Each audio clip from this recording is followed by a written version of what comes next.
आज की श्रृंखला में मुझे ऐसा लग रहा था कि कौन-सी कथा लेनी चाहिए और फिर मुझे ऐसा लगा कि आज हम किस्सा गौतमी के बारे में सुनेंगे तो अच्छा रहेगा और फिर किस्सा गौतमी के जीवन को लेकर मुझे मालूम है बहुत सारे लोगों को मालूम है। जैसे ही हम किस्सा गौतमी बोलते हैं हमारे सामने उनका पूरा एक चित्र उनके जो जीवन में घटा है वो आ जाता है। लेकिन फिर भी जैसा हम देख रहे हैं कि हर एक थ्योरी का जब हम उनके जीवन में फिर से देखते हैं, उनकी जीवनी किस तरह से रही है संघर्षमय और फिर वह थेरी गाथा में उनकी जब गाथा आई हुई है, तो अरहंत होने के बाद भी उनका जो अनुभव है, तो उससे हमें बहुत प्रेरणा मिलती है क्योंकि कई चीज़ें आगे हम और थेरियों के बारे में जब सुनेंगे, तो बहुत सारे थेरियों के जीवन का जो संघर्ष है, वो भले ही 2500 साल पहले का है, लेकिन आज भी हम उससे अपना जुड़ाव महसूस कर सकते हैं। कई जो समानताएँ हैं उनके जीवन से हमें अपने जीवन में भी मिलती हैं। तो मुझे लगता है आज जो हम किस्सा गौतमी का भी की जीवनी देखने वाले हैं, उनका संघर्षमय जीवन, उससे मुझे लगता है कि हम सबको बेशक कहीं न कहीं एक पहलू में तो ऐसा लगेगा कि ये मेरे साथ भी हुआ है या होता है और मैं क्या प्रेरणा ले सकती हूँ किस्सा गौतमी के जीवन से। तो ज़्यादा समय ना लेते हुए मैं शुरू करती हूँ। तो जैसा कि नाम है किस्सा गौतमी, तो पहले मुझे ऐसा लगता था किस्सा गौतमी मतलब गौतमी का की कथा या उसका किस्सा ऐसा लगता था। लेकिन बाद में मुझे मालूम चला कि किस्सा यहाँ पर कहानी या कथा से नहीं है, तो किस्सा का मतलब पाली में ऐसा कहते हैं जो बहुत ही मतलब निस्तेज पतली-दुबली दुर्बल इस तरह की जो जो लोग रहते हैं उनको किस्सा कहा जाता था और उसी पाली शब्द से ये किस्सा गौतमी नाम पड़ा है। तो बुद्ध के समय का ये कहानी है, जहाँ श्रावस्ती में एक बहुत ही गरीब लड़की रहती थी और जैसा कि नाम से उसका नाम इसीलिए रखा गया था किस्सा क्योंकि वह काफ़ी निस्तेज थी दिखने को, बहुत पतली-दुबली थी, कमज़ोर दिखती थी और ऐसे उनके चेहरे पर तेज या आकर्षण नहीं था। और धीरे-धीरे जब वो बड़ी होती गई, तो ऐसा भी उल्लेख आता है कि उनकी शादी के लिए काफ़ी दिक्कतें आ रही थी क्योंकि ज़्यादातर हम देखते हैं कि उस समय के भी अगर हम समाज में देख पाएँ और आज भी देखते हैं कि अगर कोई लड़की या लड़का आकर्षित नहीं दिखता है, उसका रंग रूप आकर्षित नहीं होता है, तो खास तौर पे उसकी शादी के समय काफ़ी दिक्कतें आती हैं, उनके माँ-बाप को काफ़ी चिंता होती है। तो ऐसा ही किस्सा गौतमी के साथ भी हुआ, उनकी शादी के लिए काफ़ी दिक्कतें आ रही थी और एक समय ऐसा लग रहा था किस्सा गौतमी को भी कि शायद अ, मेरे जीवन में भी ऐसा कोई नहीं है जिससे मैं शादी कर पाऊँ, मैं भी एक सुखी जीवन जी पाऊँ जैसे और लड़कियाँ सपने देखती हैं कि मेरी भी शादी हो और एक अच्छा घर-परिवार हो और मैं भी बहुत सुखी से रह पाऊँ। लेकिन कुछ समय के बाद ऐसा होता है कि वहाँ पर एक धनी व्यापारी रहता है, उसे किस्सा गौतमी पसंद आ जाती है और वो शादी का प्रस्ताव भेजते हैं और उनकी शादी हो जाती है। तो शादी तो हो जाती है क्योंकि ये जो व्यापारी रहता है इसे किस्सा गौतमी पसंद आती है। पर उनके परिवार के जो और लोग थे, जो ससुराल में और लोग थे, वो लोग उतना पसंद नहीं करते थे किस्सा गौतमी को और बार-बार जाने-अनजाने किसी न किसी रूप में उसे ताने मारते थे कि तुम तो गरीब घर से हो, तुम तो दिखने में भी अच्छी नहीं हो। तो मुझे नहीं मालूम उस समय किस शब्दों से कहा जाता है, लेकिन उल्लेख में ऐसा आता है कि उनको काफ़ी मतलब निरुत्साहित या निरुत्साह किया जाता था और बार-बार कुछ न कुछ ताना देकर उनको प्रताड़ित किया जाता था, जिससे वो काफ़ी मानसिक तनाव में रहती थी। और कुछ समय इस तरह से बीतता गया, वो उसी तनाव में रहती रही। लेकिन कुछ समय के बाद उनको पुत्र रत्न प्राप्ति होती है। तो जब मैं ये पढ़ रही थी तो मुझे यही लगा कि आज भी वही परंपरा है जैसे 2500 साल पहले थी कि जो औरत अगर पुत्र को पैदा करती है तो उसका मान-सम्मान बढ़ जाता है, उसका घर में एक तरह से प्रतिष्ठा बढ़ जाती है। तो इसी तरह से किस्सा गौतमी के साथ भी होता है। तो जैसे ही किस्सा गौतमी पुत्र को जन्म देती है, उसके बाद से उसके घर के लोगों का, उसके रिश्तेदारों का जो व्यवहार है, वो बदलने लगता है और उसके साथ काफ़ी अच्छा बर्ताव करने लगते हैं, क्योंकि उनको एक तरह से उनका जो वंश चलाने वाला होता है, वो मिल जाता है। और इसी तरह से धीरे-धीरे कुछ समय आगे बीतता जाता है और किस्सा गौतमी को भी एक तरह से जो उसको अपेक्षा रहती है कि मेरे घर के लोग मुझे अच्छे से बात करें, मेरे साथ बर्ताव करें, वो उसको पुत्र धन प्राप्त होने से वैसा होने लगता है। और ऐसा करते करते ऐसा कहा जाता है कि लगभग 2 साल हो जाता है और उनका जो पुत्र है वो 2 साल के आसपास पूर्ण कर लेता है। फिर क्या होता है एक समय कि उसकी बहुत तबीयत खराब हो जाती है। किसा गौतमी का जो बेटा रहता है उसकी काफी तबीयत खराब हो जाती है और वह एक तरह से उसकी मृत्यु हो जाती है। और जैसे ही उसको एहसास होता है या लगता है किसा गौतमी को कि अरे अब तो मेरा बच्चा नहीं बचा या मरने वाला है, वो समय जो रहता है उसके लिए बहुत ही तनावपूर्ण रहता है। और उसको एक तरह से उसके आंख के सामने फिर से वो सारे दृश्य आने लगते हैं कि अब अगर मेरा पुत्र जीवित नहीं रहा तो फिर से मेरे साथ उसी तरह से बर्ताव किया जाएगा, लोग मुझसे दुर्व्यवहार करेंगे, मुझे फिर से सभी लोगों के ताने सहने पड़ेंगे और फिर से मेरा जो जीवन है वो पूरी तरह से दुर्लभ होते जाएगा। और इस तरह से जब उसके मन में ये सब चिंताएं घेर लेती हैं, तो वह इस बात को बर्दाश्त नहीं कर पाती है और उसे इतना सदमा लगता है कि ऐसा कहा जाता है कि वह स्वीकार नहीं कर पाती। उसे दिखता है कि मेरा बेटा अब नहीं रहा, मृत्यु हो चुकी है मेरे बेटे की, लेकिन वो उस सदमे में रहती है कि वह देख ही नहीं पाती है, वो स्वीकार ही नहीं कर पाती है, वह एहसास ही नहीं कर पाती है कि मेरा बेटा अब इस दुनिया में नहीं रहा। और उसे लगता है कि अब चाहे कुछ भी हो जाए, मैं माँ हूं और कुछ भी हो जाए मुझे इसे जीवित रखना ही होगा, क्योंकि इसी से मेरा अस्तित्व है।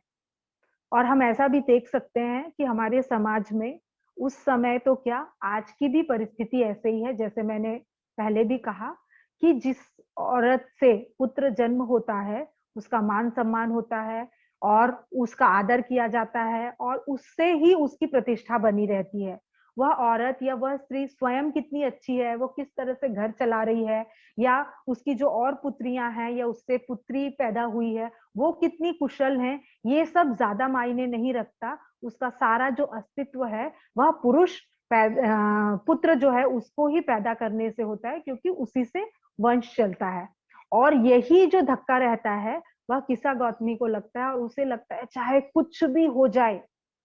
ऐसा कहीं तो कोई रास्ता होगा जिससे कि मैं अपने बेटे को बचा पाऊं, उसे पुनः जीवित कर पाऊं, ताकि मेरा जो जीवन है वो फिर से सुखमय और आरामदायक हो पाए, मैं फिर से पहले जैसा जीवन जी पाऊं जहां लोग मुझसे प्यार मोहब्बत से बात कर पाए।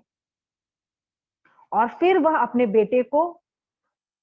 बाहर लेकर भागती है। हालांकि उसके घर वाले बहुत समझाते हैं उसे कि अब तुम्हारा पुत्र जीवित नहीं है, लेकिन वो उसको सुनाई नहीं देता, वो उस बात को स्वीकार नहीं कर पाती और वो घर से बाहर निकल जाती है और अपने पड़ोस के घर में जाकर उनका दरवाजा खटखटाती है और कहती है कि मेरे बेटे के लिए क्या आप कुछ कर सकते हैं, क्या मेरे बेटे को बचा सकते हैं, ये सिर्फ अभी बीमार है, आप इसे कृपया करके कुछ तो मदद करिए और मेरे बेटे को बचा लीजिए।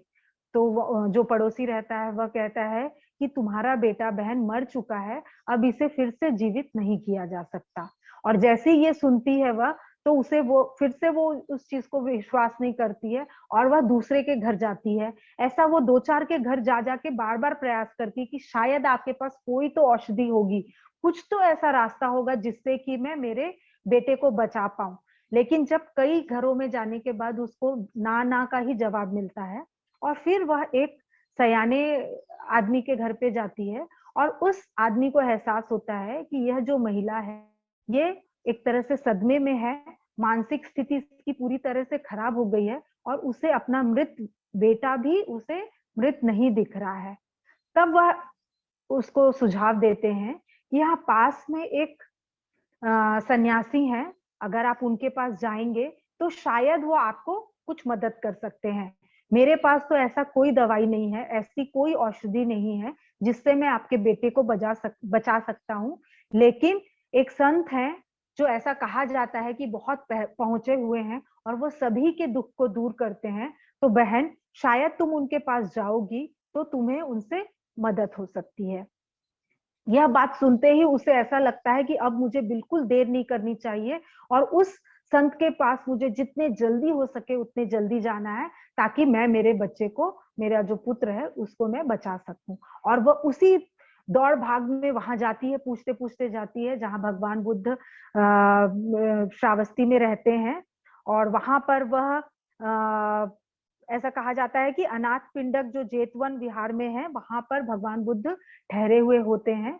वह उनके पास वहां पर जाती है और वह अपना पूरा दुख कहने लगती है। और फिर वहां पर भगवान बुद्ध ऐसा कहते हैं कि बेटी, तुम्हारा बेटा बच सकता है अगर तुम किसी के भी घर से कुछ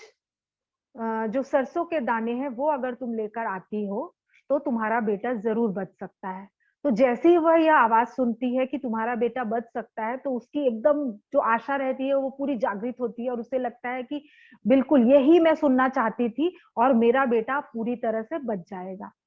फिर भगवान बुद्ध कहते हैं कि बेटी, कुछ सरसों के दाने तो तुम्हें जरूर लाने हैं, लेकिन तुम यह उसी घर से लेकर आना जहां किसी की भी मृत्यु न हुई हो। तो उस समय तो वो सुनने की स्थिति में रहती ही नहीं है। उसे लगता है ये इतनी छोटी सी शर्त है, ये तो आराम से पूरी हो सकती है और मैं जरूर सरसों के दाने लेकर आ पाऊंगी, क्योंकि ज्यादातर जो बिहार या यूपी का जो क्षेत्र देखते हैं वहां पर सरसों बहुत उगाया जाता है। तो वहां पे बहुत ही सामान्य बात है सरसों का होना, जहाँ यहाँ मराठी में जिसे मोहरी कहते हैं।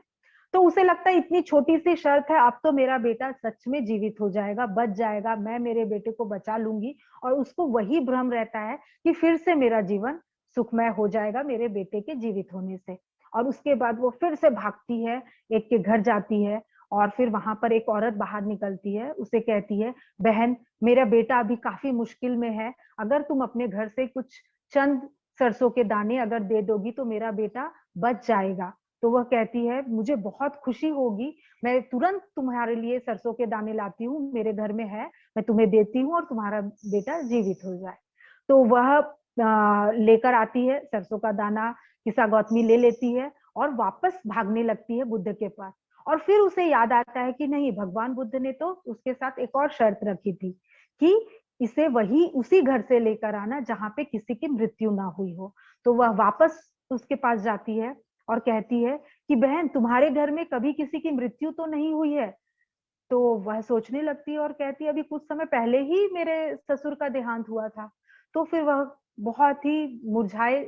चेहरे से और स्वर से कहती है, फिर मैं यह सरसों के दाने नहीं ले पाऊंगी, क्योंकि मुझे ऐसे ही किसी घर से सरसों के दाने चाहिए जहां किसी की मृत्यु ना हुई हो। और फिर वह तुरंत दूसरे घर की तरफ भागती है।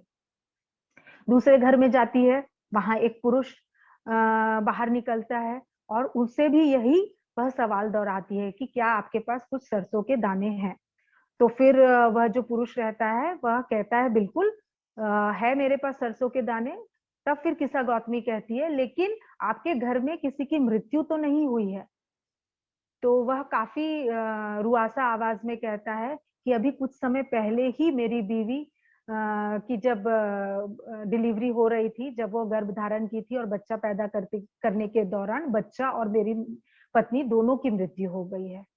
तो यह सुनते ही किस्सा गौतमी निराश हो जाती है कि इस घर से भी मुझे वह सरसों के दाने नहीं मिल पाएंगे जो मुझे बुद्ध को देने हैं। फिर वह तीसरे घर में जाती है, वहां भी वही प्रश्न दोहराती है और वहां पे भी किसी ना किसी एक की मृत्यु हुई होती है। और ऐसा करते करते वो पांचवें, छठवें, सातवें घर तक जाती है और बार बार जब उसको जवाब मिलते जाता है कि हमारे घर में तो फलाने का मृत्यु हुआ है, 2 साल पहले मृत्यु हुई है, 4 साल पहले मृत्यु हुई है, तो यह सुनकर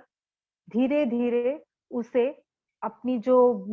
जिस वो गलतफहमी में जी रही होती है उसका एहसास होने लगता है। उसके आंख में जो पर्दा पड़ा हुआ होता है वह दूर होता है, उसके आंख में जो धूल पड़ी होती है वह दूर होने लगती है और वो खुद उस एक के घर, दूसरे दूसरे के घर, तीसरे के घर जाते हुए उसे ये समझ में आने लगता है कि इस दुनिया में ऐसा कोई भी नहीं है जो जीवन तो लिया है, जीवित तो हुआ है, उसने जन्म तो लिया है, लेकिन उसकी मृत्यु ना हुई हो। यह सत्य उसको, इस सत्य का उसे दर्शन होता है और वह वापस आते समय पूरी तरह से, एक तरह से जो सत्य रहता है उसको स्वीकार करती है या करने के प्रक्रिया में रहती है। और जब मैं ये चीजें चिंतन कर रही थी, जब मैं सुन रही थी, इसको लिखने की कोशिश कर रही थी, तो मैंने देखा कि या मुझे ऐसा लग रहा था कि आज के समय में खास तौर पे कोविड के समय में ये कोरोना का जो काल चल रहा है, ये मुझे लगता है कि और प्रत्यक्ष रूप से हमको दिखाने के लिए ये जो सत्य है वो बता रहा है कि कितनी जल्दी-जल्दी अभी के समय में कई लोगों की मृत्यु हुई है। तो पहले जब मैं ये कहानी सुनी थी तब ये तो मालूम है किसी न किसी के घर में मृत्यु होती है, जैसा मैंने इस कहानी में भी कहा कि कुछ के घर में 4 साल पहले मृत्यु हुई रहती है, 2 साल पहले मृत्यु रहती है। लेकिन अभी ये कोविड के समय में मैंने जब कई लोगों को फ़ोन करके पूछा उनके घर में क्या हाल-चाल है, तो मुझे ज़्यादातर घरों से या फ़ोन में यही संदेश मिला कि कोई ना कोई तो बहुत ही गंभीर रूप से उनके घर में बीमार है और कई जगह पर ऐसे भी सुनने में आया कि उनके कोई ना कोई रिश्तेदार की तो मृत्यु हुई है। तो अभी के समय में हम देख सकते हैं ये जो पैंडेमिक, ये जो महामारी चल रही है, इसमें हमारे जितने भी लोग यहाँ पर भी जो लोग बैठे हैं, कोई ना कोई उनके आस-पड़ोस का कोई रिश्तेदार, कोई ना कोई इस महामारी से गया हुआ है या उसकी मृत्यु हुई है। तो मुझे लगता है कि ये सत्य जैसे हम कई बार देख पाते हैं और अभी खास तौर पे इस काल में हम ज़्यादा प्रत्यक्ष रूप से देख पा रहे हैं, वैसे ही किस्सा गौतमी को भी जब वह वापस आ रही होती है वो सब जवाब लेकर, तो उसको इस बात का एहसास होता है कि जैसा मैंने कहा कि इस दुनिया में ऐसा कोई भी नहीं है जो जन्म और मृत्यु के चक्र से परे हो। मतलब जो आम तौर पे मैं लोगों की बात कर रही हूँ, जो इस दुनिया में जन्म लिया है, चाहे वो को कितना भी पहुँचा हुआ हो, जिसने जन्म लिया है, ये शरीर धारण किया है या किसी भी तरह का वो सजीव मात्र है, उसकी मृत्यु होना निश्चित है। और इसीलिए कोई भी इस मृत्यु से विहीन नहीं हो सकता, हर कोई मृत्यु के अधीन है। यह अनुभव जैसे ही उसे आता है, तो एक तरह से जो अनित्य का नियम है, जो 3 लक्षण है दुःख, अनित्य, अनात्म, तो उसमें से किस्सा गौतमी को अनित्य का जो दर्शन है वो होता है कि कोई भी चीज़ें नित्य नहीं रहती हैं। जैसा है वो वैसा नहीं रहेगा। इस जो ये जो शिक्षा है, ये जो सत्य है, वह उसका उसे दर्शन होता है और वह एक तरह से इस सत्य को स्वीकार कर लेती है और वह फिर ये भी स्वीकार कर लेती है कि अब उसका पुत्र जो है वह इस जीवन में नहीं रहा, उसकी मृत्यु हो गई है और उस सत्य को स्वीकार करते हुए वह भगवान बुद्ध से विनती करती है कि वह बुद्ध धम्म संघ के शरण में जाना चाहती है और वह दीक्षा लेना चाहती है और भिक्षु संघ में भिक्षुणी संघ में वह प्रवेश करना चाहती है। हालाँकि कई जगह ऐसा कहा जाता है कि यह सत्य का दर्शन होते-होते जो किस्सा गौतमी है, वह श्रोतापन्न हो जाती है। क्योंकि जिसे इस सत्य का अगर सच में दर्शन हो जाता है, तो फिर जो श्रोतापन्न है जैसा हम सबको मालूम है या जितने लोग भी जानते होंगे कि श्रोतापन में जो 3 बंधनें हैं, वह टूट जाती हैं। तो शरण गमन करते समय ही बुद्ध की शरण में जाते समय, भिक्षुणी संघ में प्रवेश करते समय ऐसा कहा जाता है कि जो किस्सा गौतमी रहती है, वह श्रोतापन्न को प्राप्त हो जाती है। और एक तरह से उसके जीवन में जितनी भी मुश्किलें आई रहती हैं, जितनी भी बाधाएँ आई रहती हैं, जो वो बचपन से लेके अभी तक का की जो परेशानियाँ झेल रही होती है, वह सब एक-एक करके उसको उसके आँखों के सामने एक तरह से दृश्य चलता रहता है और वह उस चीज़ों को पूरी तरह से देख पाती है। उस सत्य को जो बुद्ध की शिक्षाएँ हैं, उससे धम्म को जोड़ते हुए, उन चीज़ों को देखते हुए वह अ, श्रोतापन्न हो जाती हैं।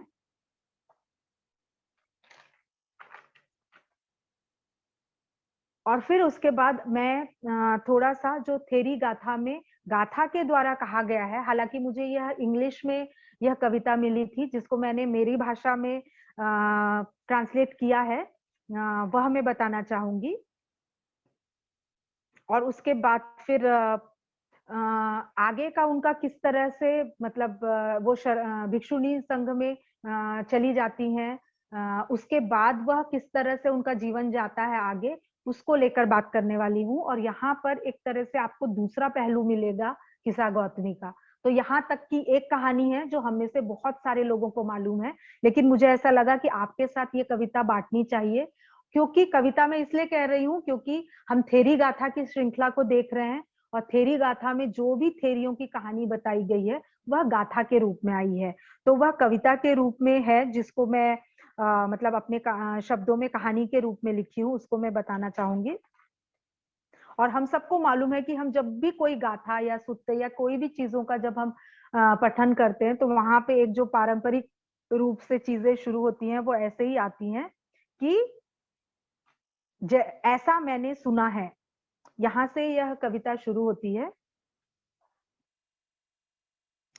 एक बार जब भगवान बुद्ध श्रावस्ती के अनाथ पिंडक के जेतवन विहार में ठहरे हुए थे, एक दिन किसा गौतमी अपना चीवर धारण किए और भिक्षा पात्र लेकर भिक्षाटन के लिए शहर की ओर गई। भिक्षाटन से वापस लौटने के बाद अपना भोजन समाप्त कर वह जंगल की तरफ बढ़ी, क्योंकि उन्हें ऐसा लगा कि अब भोजन के बाद मुझे अपना जो बाकी का समय है वह मुझे जंगल में ध्यान में बिताना चाहिए। और वह घने जंगल में जाती हैं और एक पेड़ के नीचे जाकर वह बैठ जाती हैं। और जैसे ही वह पेड़ के नीचे बैठती हैं, थोड़ा आराम करती हैं और सोचती हैं कि अब मुझे अपना ध्यान शुरू करना चाहिए। जैसे ही वह अपना ध्यान शुरू करती हैं, तब मार दुष्ट उन्हें डराने के उद्देश्य से उनका ध्यान भंग करने के लिए उनका पीछा करते हुए वह वहां पहुंच जाता है। तो मुझे लगता है कि यहाँ पर बहुत सारी हमारी जो बहनें हैं, जो श्रोतागण हैं, उनको मालूम होगा कि मार किस सेंस में कहा जा रहा है, लेकिन मैं थोड़ा सा इसको बताना चाहूंगी। हो सकता है कि कुछ हम में से ऐसे भी साथी होंगे जो शायद पहली बार ये शब्द सुन रहे हैं या सुने होंगे, पर उनको उतनी स्पष्टता नहीं होगी। तो ऐसा कहा जाता है, जो मार शब्द है वह एक तरह से हमारे अंदर का ही अकुशल भाग होता है। जैसे ऐसा कहा जाता है कि हमारा मन दो तरह से काम करता है। एक मन हमारा कुशल कार्य करने के लिए उत्साहित रहता है, प्रेरित रहता है, लेकिन हमारा एक मन अकुशल करने के लिए भी प्रेरित करता है हमें। कभी कभी हमारे मन में कोई एक बात आती है कुछ अच्छा करने के लिए, तभी दूसरी बात आती है, हमारे मन का एक आवाज कहता है कि नहीं, तुझे तो ये नहीं करना चाहिए, तू कैसे ये कर सकती है, अभी तो तुम्हारे पास बहुत समय है, वगैरह वगैरह। इस तरह से हम अपनी कुछ कहानियां बनाते हैं जिसके कारण हम कुशल कर्म नहीं कर पाते। उसे मार कहा गया है। और खास तौर पे आपने ये जो मार शब्द है, मार विजय नाम से एक कथा है, जब भगवान बुद्ध अंतिम, जब सिद्धार्थ गौतम अपना पूरा प्रण करते हैं कि चाहे अब कुछ भी हो जाए, मुझे सत्य का दर्शन करना है, चाहे मेरे शरीर का एक एक बूंद भी सूख जाए, खून का, रक्त का एक एक बूंद भी सूख जाए, मेरा शरीर पूरा सूख जाए, पर मैं इस जगह से तब तक नहीं हिलूंगा जब तक मुझे सत्य का बोध ना हो जाए। और ये जो दृढ़ संकल्प जब वो लेते हैं, तो उस समय मार उन पर हावी होता है और अलग अलग तरह से उनको रुझाने की कोशिश करता है कि तुम तो सिद्धार्थ हो, सिद्धार्थ गौतम हो, तुम तो राजकुमार हो। और फिर अलग अलग तरह से उसमें व्याख्या की गई है मार विजय में। यहाँ तक कि ऐसा कहा जाता है कि मार की 3 कन्याएं भी रहती हैं जो बुद्ध को लुभाने के लिए आती हैं, उनके ध्यान को भंग करने के लिए आती हैं, ताकि बुद्ध, जो सिद्धार्थ गौतम है, वह बुद्धत्व प्राप्ति न कर पाए। तो इस तरह से मार को कहा गया है। तो मार एक तरह से बाहरी कोई रूप नहीं रहता है, हमारे ही अंदर का कोई एक भाग होता है जो हमें पीछे ढकेलने की कोशिश करता है। या जब हम पूरी तरह से ध्यान साधना में मग्न होने की कोशिश करते हैं, हम ऊर्ध्वगामी मार्ग की तरफ जाते हैं, तब ये कहीं ना कहीं एक तरह से हमारी परीक्षा ले रहा होता है। तो उसी तरह से ये मार आता है और जो किसा गौतमी रहती है उनके ध्यान ध्यान को भंग करने की कोशिश करता है। और वहां पहुंचकर वह किसा गौतमी से कहता है, ऐसा प्रतीत हो रहा है कि जैसे तुम्हारा छोटा बच्चा, छोटे बच्चे की मृत्यु हुई है और तुम यहाँ अकेली बैठी रो रही हो, अपने आंसू पोंछ रही हो। तुम इस घने जंगल में अकेली आई हो, क्या तुम्हें कोई पुरुष का इंतजार है या तुम कोई पुरुष की तलाश में यहाँ पर बैठी हो? तो एक तरह से उस गाथा में ऐसा कहा गया है कि मार उनको एक तरह से ललायित करता है कि तुम अगर तुम्हें कोई पुरुष मिल जाएगा तो तुम्हारे दुख दूर हो जाएंगे। अगर तुम्हारा बच्चा तुम्हारे पास आ जाएगा तो तुम इस दुख से दूर हो जाओगी, और क्यों तुम ध्यान में लगी हो, इस तरह का यहाँ पर संदेश मिलता है। यह सुनकर किस्सा गौतमी सोचने लगती है कि यह जो आवाज आ रही है, क्या यह किसी मनुष्य की आवाज है या कोई और है? तब किस्सा गौतमी कहती है, यह जरूर मार ही होगा। उसने यह वाक्य इसलिए कहा है ताकि मैं डर जाऊं और मैं अपना ध्यान नहीं कर पाऊं। जब वह ऐसा कहती है कि यह कोई और नहीं हो सकता, दुष्ट मार ही हो सकता है, तब वह उस मार को संबोधित करते हुए कहती है, मैं मेरे बच्चे की मृत्यु के विषय में और आदमी की चाह और आसक्ति के विषय को नष्ट कर चुकी हूं। अब मुझे किसी भी तरह का कोई शोक नहीं है। अब मैं रोया नहीं करती हूं, और अब मैं तुमसे डरती भी नहीं हूं मेरे मित्र। तो यहाँ पर वह मार को अपना मित्र कहती है। हर तरह की आसक्ति को मैं नष्ट कर चुकी हूं। मेरा गहरा दुख और मृत्यु के शोक से अब मैं उबर चुकी हूं। अब तुम भी नष्ट होने वाले हो। इस तरह से वह मार को संबोधित करती हैं। तब दुष्ट मार स्वयं को दुखी और अस्वीकार किया हुआ महसूस करता है और समझ जाता है कि किस्सा गौतमी मुझे पहचान ली है, और वह वहां से निराश होकर चला जाता है।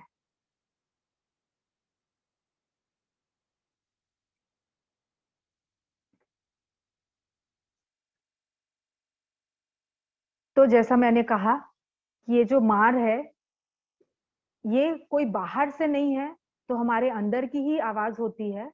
कभी कभी ऐसा होता है कि हमारे अंदर की ही आवाज बाहर निकल कर आती है, और दूसरी तरफ कभी कभी जो बाहर के लोग कुछ कहते हैं, दूसरे लोग जो कहते हैं जिसे हम स्वीकार कर लेते हैं, उसे भी एक तरह से हम मार कह सकते हैं। क्योंकि बोल तो वो बाहर के लोग रहे हैं, लेकिन जब मैं जो लोग मुझे मेरी कमियों को बता रहे हैं या मुझे दोष दे रहे हैं या फिर मुझे अलग अलग तरह के हतोत्साहित करने वाली बातें कर रहे हैं, तो वह भी हम एक तरह से स्वीकार कर लेते हैं। तो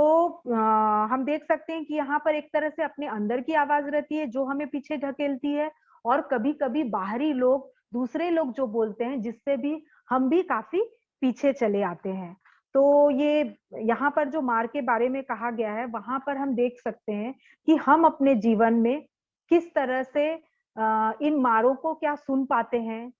क्या हम देख पाते हैं कि हमारे जीवन में जो घटनाएं घट रही हैं उसको हम सहज ही स्वीकार कर ले रहे हैं, या फिर हम हमारे जीवन में जो घटनाएं हुई हैं उससे हम कुछ सीख पा रहे हैं। और यहाँ पर एक तारालोका जो यूके में एक शिविर केंद्र है, वहां पर एक हृदय गीता नाम की धर्मचारिणी है। उन्होंने बहुत ही सुंदर अपना कुछ जीवन को लेकर अनुभव बताया था। तो मैं जब उनका वीडियो देख रही थी तो मुझे लगा कि वो बात भी मुझे यहाँ पर आप लोगों के साथ बांटनी चाहिए, साझा करनी चाहिए, क्योंकि ये काफी चीजें हमारे जीवन से भी जुड़ी हुई हैं। तो वो ऐसा कहती हैं कि जो हमारे अंदर की आवाज रहती है, या हम जो अपना जो मार है उसको किस किस तरह से बढ़ावा देते हैं, या वो किस किस रूप में आता है। तो उसमें वो ऐसा कहती हैं कि जो पहला एक तरह का जो मार रहता है जो हम बनाए रखते हैं अपने जीवन में, वह है सांस्कृतिक मार। तो जिसमें कि हम जिस तरह से बचपन से पले बढ़े हैं, हमारा जिस तरह से परवरिश हुआ है, वहां पर एक खास तौर पे मैं औरतों के नजरिए से बताऊंगी कि इस तरह से हमें पाला पोसा जाता है, लड़कियों को, औरतों को, कि हमें लगता है कि अगर मेरी अच्छी जगह शादी हो जाए, मुझे एक बहुत ही अच्छा लड़का मिले, कोई एक पुरुष मिले, तो मेरा पूरा जीवन सफल हो जाएगा, मेरा जीवन सुखमय हो जाएगा। क्योंकि ये हमें बचपन से हमारे मन में इस तरह से डाला जाता है, इसलिए हमें हमेशा यही लगता है कि अगर किसी भी तरह की कोई दिक्कतें आती हैं, तो वह हमारे जो पिता है, हमारे जो पति है या हमारा जो बेटा है, वह मुझे मेरी मुश्किलों से दूर कर पाएगा। और यही सोच के कारण ये जो सांस्कृतिक इसे कहा गया है, वह मार भी कई बार हमारे काम काम करता है हमारे लिए। और इसीलिए अगर हमारे जीवन में जाने अनजाने ऐसे कोई अगर घटना घटती है कि हमारे साथ ऐसा कोई बेटा हो, पति हो, पिता हो, अगर नहीं नहीं रहता है हमारे साथ या हमें छोड़ देता है, तो हम बर्दाश्त नहीं कर पाते। हमें लगता है कि हमारा जीवन का कोई अस्तित्व ही नहीं है। और यह सिर्फ हम ही नहीं, तो हमारे आसपास के समाज के लोग भी हमें यही बताते हैं कि एक औरत का जो अस्तित्व है वह पुरुष से ही है। तो कई बार अगर हमारे जीवन में इस तरह की कोई घटना होती है, तो हमारा ये जो मार है ये हावी होता है कि अब मेरा जीवन का कोई महत्व नहीं है, मेरे जीवन का कोई अस्तित्व नहीं है। और कई बार कई स्त्रियां, कई लड़कियां अपना जान तक गंवा बैठती हैं। तो ये मार इतना हावी हो जाता है कि कई लोग आत्महत्या कर लेते हैं, सुसाइड कर लेते हैं। तो यहाँ पर हृदय गीता जी जो हैं, वह कह रही हैं कि इस तरह का भी मार है जो हमें काम करता है, हमारे लिए, हमारे विपक्ष का काम करता है और हमें पीछे ढकेलता है। दूसरे तरह का जो मार होता है वो ऐसा कहते हैं कि जो हमारे परिवार के लोग हैं या जो वंशानुगत चीजें चली आ रही हैं, जो परंपरा से चली आ रही हैं, जहां पर हमें बार बार दबाया जाता है कि हमारे घर में यही चलता आया है, हमारी परंपरा यही कहती है। अगर मान लीजिए हमारी घर में हमारे जान पहचान के कोई लड़की या कोई औरत तय करती है कि मुझे अकेले रहना है, मुझे शादी नहीं करनी है, या उनके जीवन में कोई घटना घटती है, तब वो तय करती हैं कि अब मुझे फिर से शादी नहीं करनी है या फिर से कोई रिश्ते में नहीं बंधना है। तो यहाँ पर जो आस पड़ोस के लोग हैं या परिवार है, जो खानदान से आए हुए हैं, वह सब यही समझाते हैं कि हमारे घर में इस तरह से नहीं चलता है, तुम्हें फिर से शादी करनी होगी या तुम्हें शादी ही करनी होगी, अकेले नहीं रह सकते। तो इस तरह का भी एक जो दबाव रहता है, जिसके कारण हम उन दबाव में आकर अपने जीवन का कई निर्णय लेते हैं, जिससे हालांकि हम काफी खुश नहीं रहते हैं, लेकिन हम उसे ही स्वीकार करते हैं। और तीसरे तरह का जो मार होता है वह है कि जहां पर हम अपने जो खुद को हम फिर पीछे ढकेलते हैं।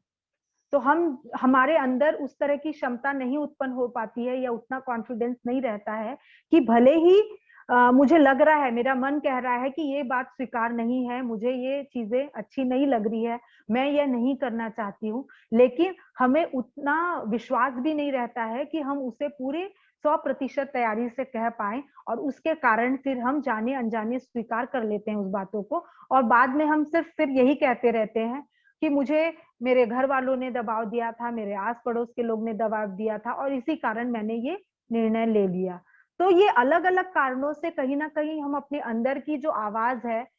उसको समझ नहीं पाते हैं, उसको सुन नहीं पाते हैं, और उसके कारण कई बार हम जो बाहरी परिस्थिति आती है उससे हम हार मान जाते हैं। तो ऐसा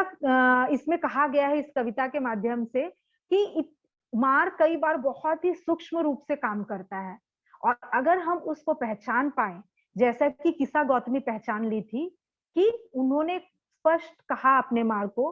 कि मैं तुझे पहचान ली हूँ, और इस तरह के जो विषय थे वो मेरे पहले के विषय थे, जहां पर किस्सा गौतमी चाहती थी कि मेरी भी शादी हो, मैं भी सुखपूर्वक जीवन जी पाऊं, जैसे और लोग जीते हैं वैसे ही रह पाऊं। लेकिन अब उन्होंने स्पष्ट रूप से कहा कि मैं ये पहचान ली हूँ और इस तरह के जो विषय हैं उससे मैं मुक्त हो चुकी हूँ। तो मुझे लगता है कि हमें भी ये चीजें देखनी होंगी कि हमारे जीवन में किस किस तरह का मार है। क्या हम वह जो मार है उसको पहचान पाते हैं? क्या वह मार जो कहना चाहता है उसकी आवाज हम सुन पाते हैं? तो हमें उस चीजों को देखना पड़ेगा। और जो ये कई तरह के मार कहे उसके कारण हम अपने आप को काफी सीमित बना देते हैं, जिससे कि हमारे अंदर की जो क्षमता है वह हम देख ही नहीं पाते हैं, हम उसको पहचान नहीं पाते हैं। और मैंने बहुत सारी लड़कियों को, औरतों को, लड़कों को देखते सुना है कि वह ऐसा कहते हैं कि जब हम संघ में आए जब हम त्रिरत्न बौद्ध महासंघ में आए, तब मुझे मेरी क्षमता का एहसास हुआ। अ, अभी कल ही मैं एक शिविर कर रही थी, उसमें भी एक औरत इसी तरह कह रही थी कि पहले मुझे नहीं मालूम था ये सब के बारे में, लेकिन अब मुझे मेरी क्षमता के बारे में मुझे मालूम चल रहा है। तो मुझे लगता है कि चाहे एक पुरुष हो, चाहे एक महिला हो, एक लड़की हो, लड़का हो, कोई भी हो, वह एक इंसान है और हर एक इंसान में वो क्षमता है कि वह पूरी तरह से विकसित हो सके। लेकिन जब हम अगर औरत के रूप में जन्म लेते हैं, तो हमारी एक अलग तरह की धारणा बनने लगती है और जिसके कारण हम अपना जीवन काफ़ी सीमित कर लेते हैं और हमें लगता है कि मेरा जीवन इसी तरह से है, मुझे इसी तरह से जीवन जीना है। और कई बार हम जब किसी और स्त्री को, किसी और औरत को, किसी और लड़की को आगे बढ़ता हुआ देखते हैं, तो हमें लगता है कि शायद उसके लिए वो आसान होगा, क्योंकि उसके घर में उतनी दिक्कतें नहीं होंगी। मेरे जीवन में तो इतनी मुश्किलें हैं कि मैं तो कुछ कर ही नहीं सकती। और कई बार हम एक तरह से हार मान जाते हैं अपनी परिस्थितियों को। और इसीलिए हमारे जीवन में जो भी घटनाएँ घटती हैं, उसका हमारे अनुभव और हमारे जीवन में काफ़ी असर होता है और उसी के आधार पर हम कई निर्णय लेते हैं। तो मुझे लगता है कि यहाँ पर हम इस कहानी से यही सीख सकते हैं कि जितनी भी हमारे जीवन में दिक्कतें आएँ, ख़ास तौर पे यहाँ पे जितनी हमारे साथ जो लोग जुड़े हैं, उनसे अगर हम उनके जीवन के मुश्किलों के बारे में सुने या संघर्ष सुनेंगे, तो हम सबको समझ में आएगा कि हर के जीवन में कहीं कम, कहीं ज़्यादा लेकिन बहुत सारा संघर्ष है। तो मुझे लगता है कि जो बाहरी संघर्ष है उसको तो हम दूर नहीं कर सकते। जो बाहरी परिस्थितियाँ हैं जो हमारे हाथ में नहीं है, उसको तो हम दूर नहीं कर सकते। लेकिन मुझे ये पूरा विश्वास है कि हमारे अंदर की जो ये अलग-अलग आवाज़ें आती हैं, फिर चाहे हम सांस्कृतिक रूप में, बाहरी रूप में, हमारे घर के कारण, बाकी किसी भी कारण से हमने अगर वैसा उस तरह का जीवन अपना लिया है, स्वीकार कर लिया है जाने-अनजाने, उसको हम ज़रूर समझ सकते हैं और उसको दूर कर सकते हैं। तो मैं आप लोगों को 1-2 सवाल देना चाहूँगी, जो मैं चाहूँगी कि आप ज़रूर आपको जब समय मिले इसके बारे में आप चिंतन करिए, इसके बारे में आप विचार करिए, हो सके तो किसी के साथ चर्चा करिए और आपके अंदर का किस तरह का मार है, उसको सुनने की कोशिश करेंगे तो शायद आपको मदद हो पाएगी। तो फिर एक तरह से ऐसा है कि हम किस तरह से अपने मार्ग को पहचानेंगे? पहला ये सवाल है कि कैसे हम पहचानेंगे कि यह मार है? फिर दूसरा जो बहुत महत्वपूर्ण काम किस्सा गौतमी ने कहा जो मैंने ये कविता या कथन के माध्यम से बताया कि वह जो अपना मार है उसको मित्र बनाती है। तो कभी-कभी हमारे जीवन में जब मुश्किलें आती हैं, तो हम उसको दुश्मन की तरह देखते हैं और ऐसा भी कहते हुए हम कई लोगों को सुनते हैं कि यह मेरे जीवन में ही क्यों हुआ? ऐसा मेरे साथ ही क्यों होता है? इस तरह का हम कई बार सुनते हैं। लेकिन यहाँ पर किस्सा गौतमी ने उस मार को अपना मित्र कहा। तो एक तरह से हमारे जीवन में जो मुश्किलें हैं, उसको हम अगर मित्र की तरह देखने की कोशिश करें, उसको अवरोध या रुकावट की तरह न देखकर उसको अवसर की तरह देखें कि यह मेरे जीवन में जो मौका आया है, जो घटना घटी है, उससे मैं क्या सीख सकती हूँ और शायद इससे मुझे और जो सत्य है जो बुद्धिज़्म की शिक्षाएँ हैं, उसको शायद मुझे और समझने का मौका मिलेगा, धम्म को मैं और नज़दीक से देख पाऊँगी। अगर इस तरह से हम चीज़ों को करने की कोशिश करेंगे, तो मुझे लगता है कि हम अपने मार को या जो हमारे अंदर जो कमियाँ हैं, उसको अगर हम पहचान पाएँ, तो हम इस मार से विजय प्राप्त कर सकते हैं। तो मुझे लगता है कि इसकी शुरुआत के लिए सबसे पहले आपको अपने अंदर की जो आवाज़ है, उसको सुनना होगा। आपका मन क्या कहता है? क्या वो कुशलता की तरफ आपको विचार करने को कह रहा है या आपके मन में जो विचार आ रहे हैं, वो अकुशलता की तरफ आपको बढ़ा रहा है? क्या आप अपना जो समय है या जो अपनी बातें हैं, क्या वो आप निंदा करने में दूसरे की या फिर दूसरे की बुराई करने में या फिर कुछ अकुशल कर्म करने में या किसी को दुःख पहुँचाने के लिए आपका मन बार-बार आपको प्रेरित कर रहा है? या फिर दूसरी तरफ आपको कुछ अच्छा कर्म करने के लिए प्रेरित कर रहा है?